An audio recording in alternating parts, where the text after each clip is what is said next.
Good morning actually, now not afternoon. Welcome back to the Moccolito on cloth, the sort of the inking up. What I've done, I've got all my ink out, clean wet sponge or damp sponge. This has just got some water in it and it's got my cloth Moccolito which I took off the board.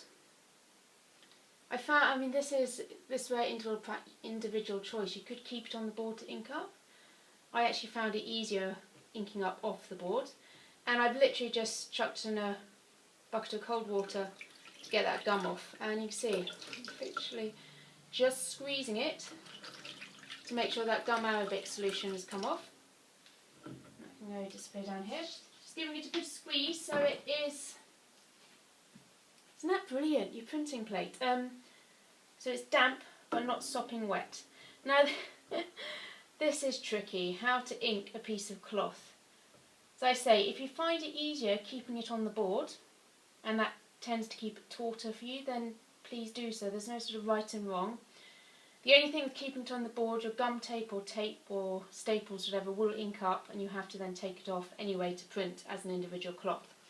So what I tend to do is I kind of hope for the best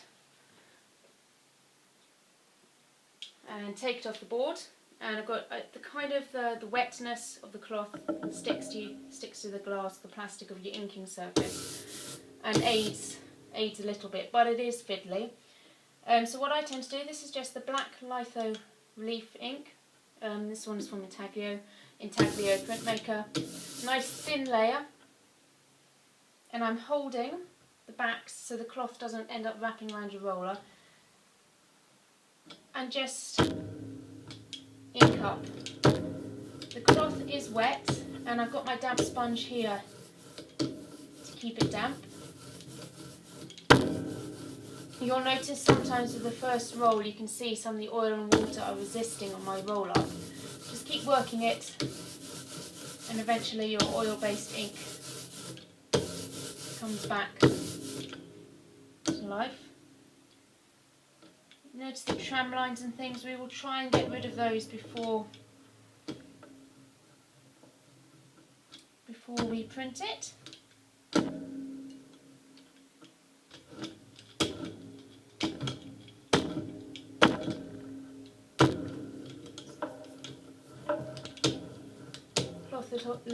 Cloth lithography is very fickle, so just bear with it. I'm just adding a touch more ink.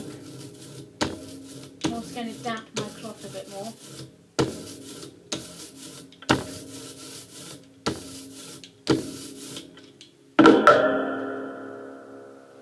Splash more water on that sponge. That is lovely and clean, but also incredibly dry. And I'm tending to just sort of blot it.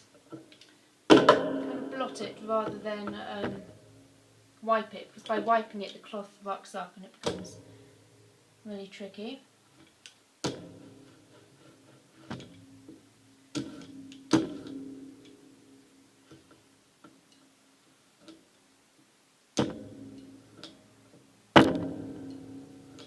And flip it over.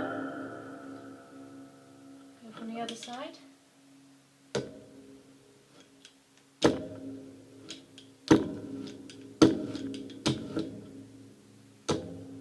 Inevitably pick up on the pattern of the fabric.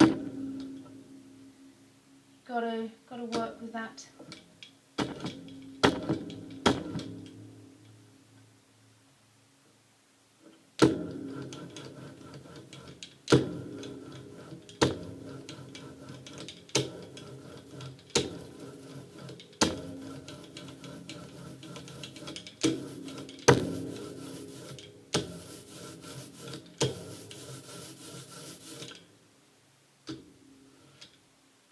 What is interesting is you'll begin to see anyway, as I whoop. You can kind of see, can you see the darker outline here? That's the area of the cloth that did not go under gum. That was where my tape was. So it didn't have a layer of gum arabic on it. And you can see the difference. And you can see why it's important we still etch these plates. It's not just old wives' tales, so to speak, is quite crucial. And the same principle applies as to cleaning up your image and making it crisper. Light rolls help clean up that image. Nice slow heavy rolls to get the ink on. And if it is fiddly, it's not going to produce the sort of the finest of drawings in the world. But the advantage is you can start to obviously cut it, collage it, you know, get the fabric texture.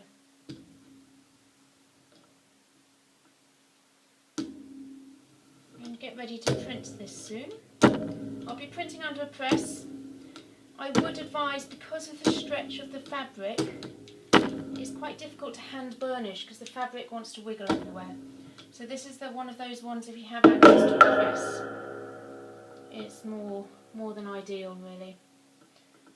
You can try hand printing, but as I say, the fabric will want to wiggle around a lot. Just going to do one last.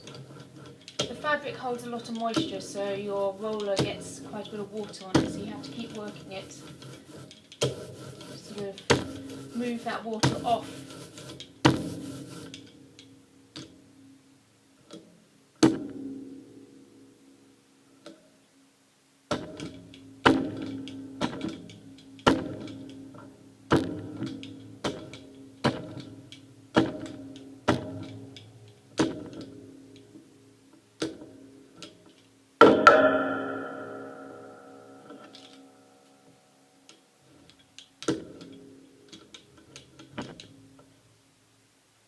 Fiddly thing.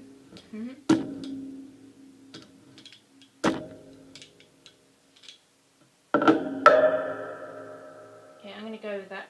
Now, it is damp, obviously, because you've kept it wet. I wouldn't bother letting it dry.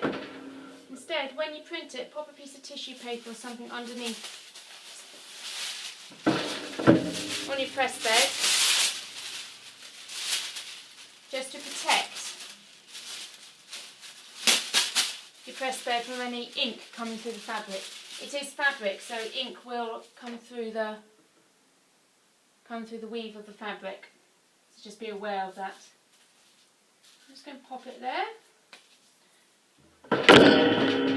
Sorry, that was me jogging the tripod of the camera. Apologies. I've got some more Japanese paper here.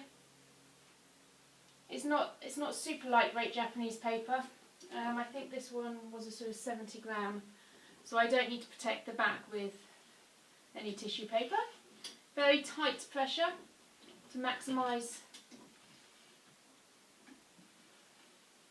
I think we're through, just have a check, to maximise the impression. Almost.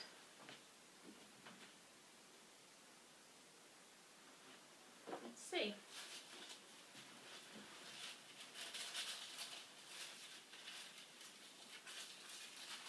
Just going to peel it off over here out of shot.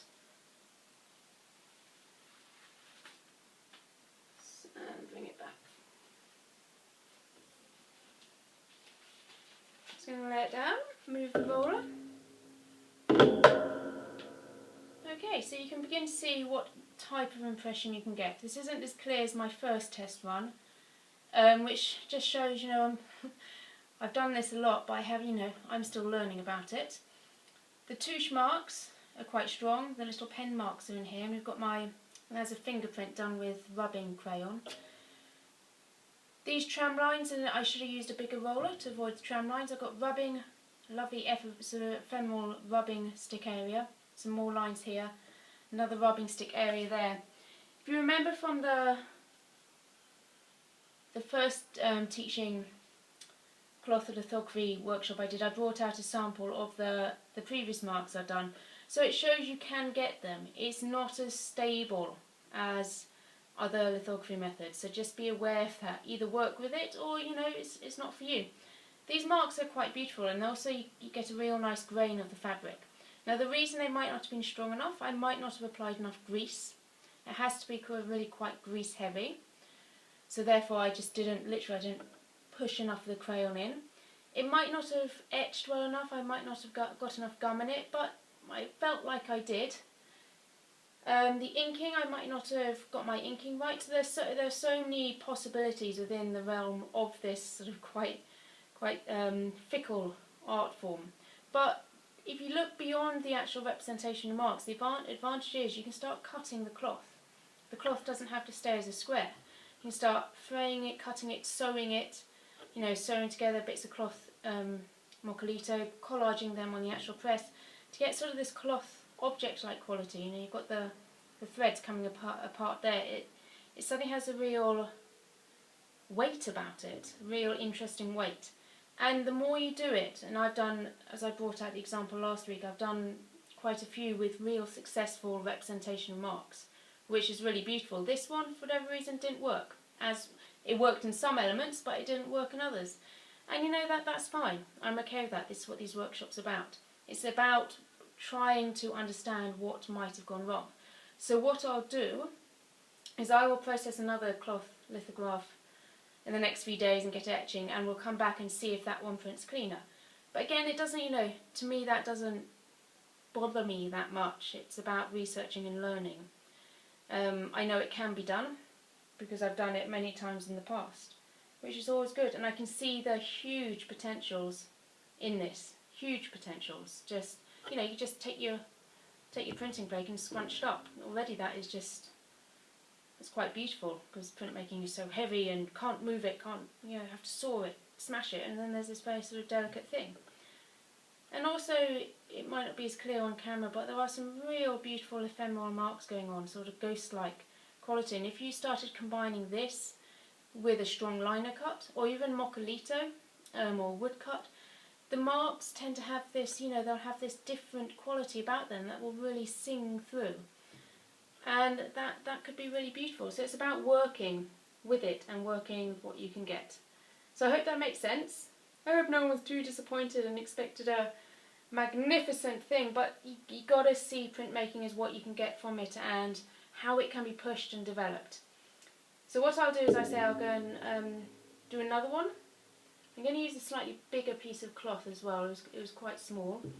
And I'm also going to do another one on a different textured cloth. This was, as we said earlier, sort of a cotton bed sheet. So I'm going to try a different weight of fabric, a canvas perhaps, and see what we get there. And then we'll come back and print them. So I hope that makes sense. I hope it still inspires you to try it, because there are some beautiful marks there. And there's some marks there that are very different to any other printmaking technique. In theory, it's editionable, as long as you, you know, a small edition like Moccolito, because the cloth will begin to take over, the grain of the fabric will begin to take over as the grain of the wood. So you just have to work with what you got, see how many editions you can get out of it if you're wanting to edition. So I hope that makes sense, everyone. I shall go away and keep myself busy etching another one. Thank you for listening so far, because this journey of cloth lithography is really exciting, and we're doing it together. And not very many people are doing it out there, so that's great fun. Enjoy the sunshine, everyone, and I'll be back.